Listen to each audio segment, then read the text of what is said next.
What's going on, Space Monkeys? Welcome to Political Fight Club. I'm Robert Durden. We're going to be continuing the book club, Dreamland by Sam Quinones today. We're going to try to finish this chapter. We may not today. It's still a very long chapter. This will be part 2 of Junkie Kingdom in Dreamland. This is page 210. And if you're wondering what this is, it's another sunny day. Doesn't bother me. Also, I can lean like this and make myself look like a supervillain. I don't know if it bothers you guys. Hopefully you guys don't care because you're supposed to be just listening to the book, and if you're sitting there watching me read, it's a little weird. So hopefully it doesn't bother you too much. It doesn't bother me. This is page 210 of Dreamland.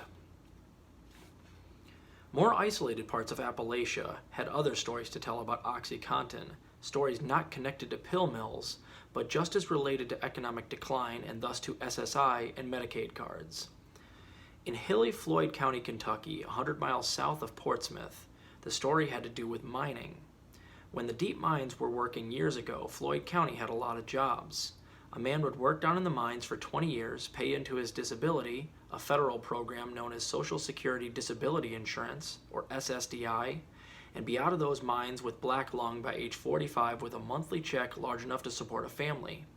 That became a life strategy in eastern Kentucky. But when the deep mines closed, strip mines took their place, using far fewer workers. Those who worked weren't so easily injured. They didn't qualify for workers' comp. As jobs disappeared, so did the disability income people could receive. Eventually, entire families grew up on SSI, which paid only a few $100s a month. SSI, however, did come with a Medicaid card, and that made all the difference when OxyContin appeared. 20 years ago, they were drawing SSDI and full workers' comp, say $1,800 a month, said Brent Turner, the Commonwealth prosecutor for that part of eastern Kentucky, whose career began in 2000 just as OxyContin became a business for impoverished families across Appalachia. The checks were higher because they go to work in the mines and pay into their SSDI disability. Now we've got people who aren't working who are drawing SSI, maybe $500 a month. We've got people who have kids and wives and the whole family trying to survive on $500. I'm not making excuses for them. Many haven't had a job, but it is what it is. When you don't work and never had a job or paid into the system, you don't qualify for much. We have boatloads of people who qualify for only SSI. You wouldn't believe the number of people we see, 20, 30 years old, have never had a job and are drawing checks since they were teenagers. That was one of the driving factors when pills exploded. We can talk morality all day long, but if you're drawing $500 a month and you have a Medicaid card that allows you to get a monthly supply of pills worth several $1,000s, you're going to sell your pills. As the pain revolution took hold, decent family docs were real liberal about prescribing them, Turner said. You have the easy availability of all these narcotics, and you put it all together, and they just exploded. When it comes to pills, it's the aggregation of all those small-time people is what's killing everybody. If the only people we incarcerate are Scarface, we won't incarcerate anybody. It's a cultural thing, and everybody's doing it. Much like the Jalisco heroin system, OxyContin didn't have kingpins.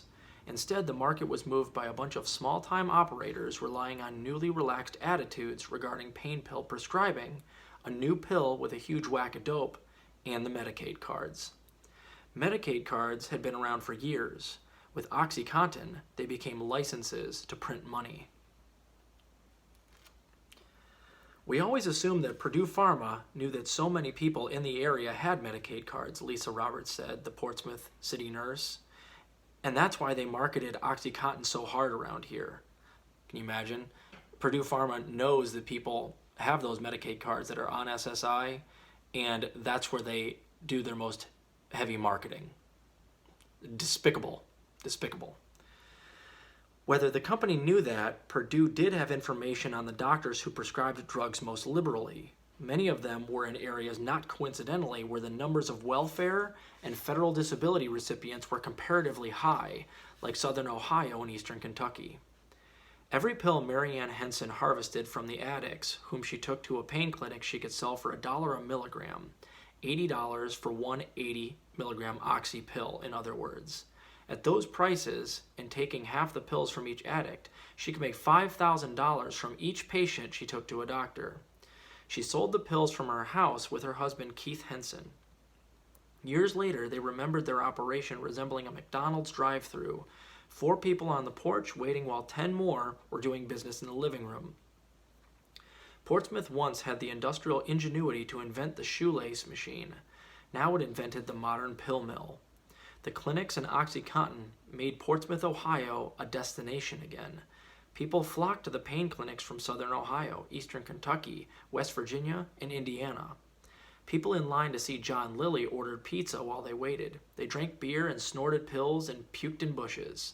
Fortune Williams, out in Kentucky, hired security guards to direct traffic. From her flooring shop next to David Proctor's clinic, Karen Charles watched fist fights among patients in line. Those lines were the addict internet. News spread along the line about what doctor prescribed which drugs, who had a car stereo for sale. It may have been in those clinic lines where OxyContin first emerged as an economic currency in Portsmouth, Ohio. Addicts of the morphine molecule valued dope above everything, including children and cash. Pills could not be altered or diluted. Pills held their value, and that value was printed on each pill. It helped that OxyContin came in 40, 80 milligram pills, and generic oxycodone came in 10, 15, 20, and 30 milligram doses, different denominations for ease of use as currency. The pill mills acted as the central banks, controlling the money supply, quote-unquote money supply, which they kept constant and plentiful, and thus resisted inflationary or deflationary spikes. By the late 90s, a critical mass was achieved, and for about a decade, the value of most goods in Portsmouth and many services was measured in pills. Armed robbers in Portsmouth hit dealers' houses, took the pills, and ignored the cash. Mary Ann once bought a car with OxyContin. She paid an off-duty cable TV worker in pills to install cable service. She paid a dentist visit with pills. She ransomed Keith from drug-addicted kidnappers with pills. She bought steak and diapers and laundry detergent with pills, shoes for pills, purses for pills, perfume for pills. Crucially, pills also bought children's love.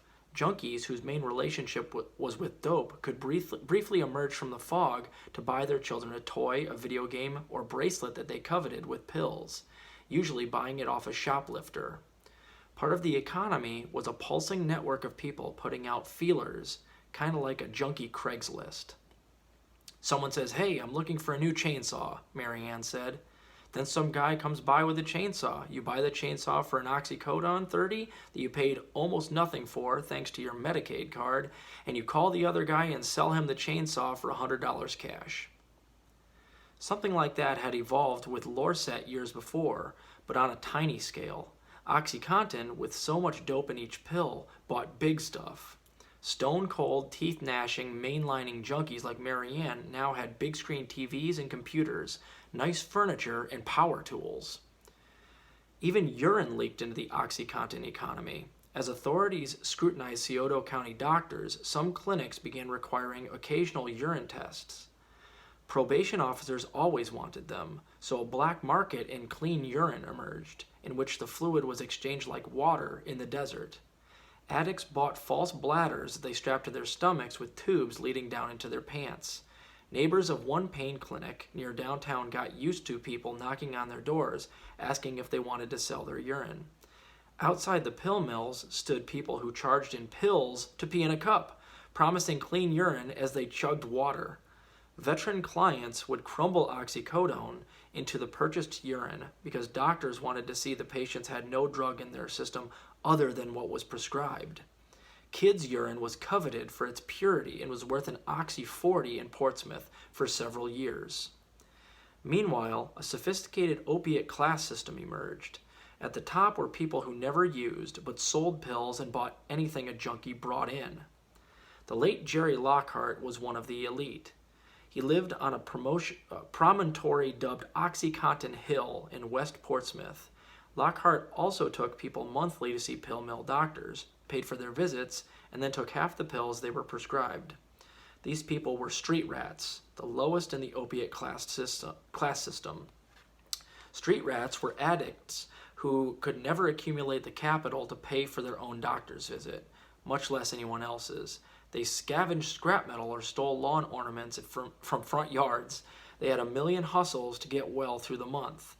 The town had hundreds of street rats, and more crowding in from elsewhere on day trips to Portsmouth pill mills.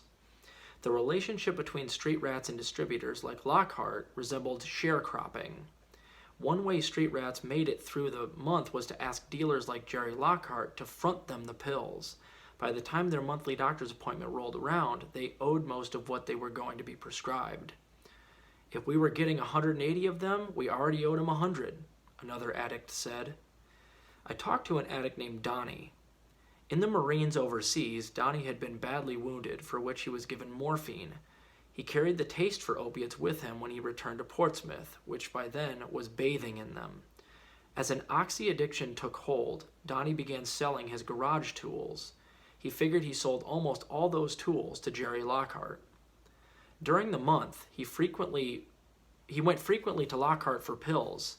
Lockhart would give him 2, expecting 4 after the doctor's visit.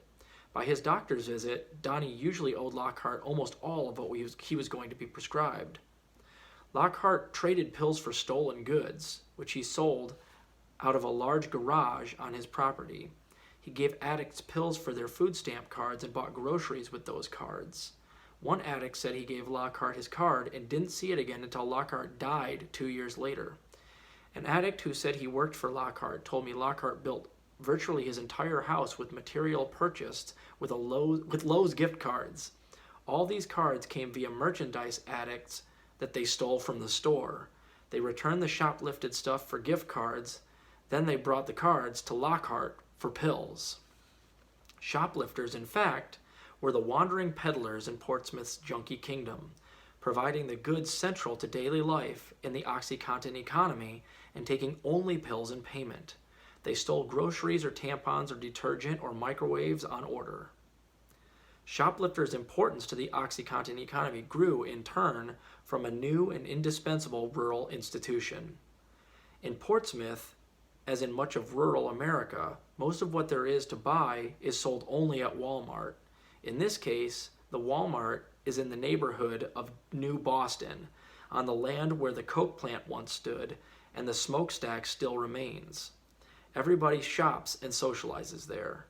I live in Southern California, a market that Walmart has not penetrated completely. When I lived in Mexico, the Walmarts were only in Mexico City's far-off suburbs. I entered my first Walmart in 2003 while visiting a southwest Kansas meatpacking town for a story about a high school soccer team. I came with a set of embarrassingly naive images of what I expected from southwest Kansas.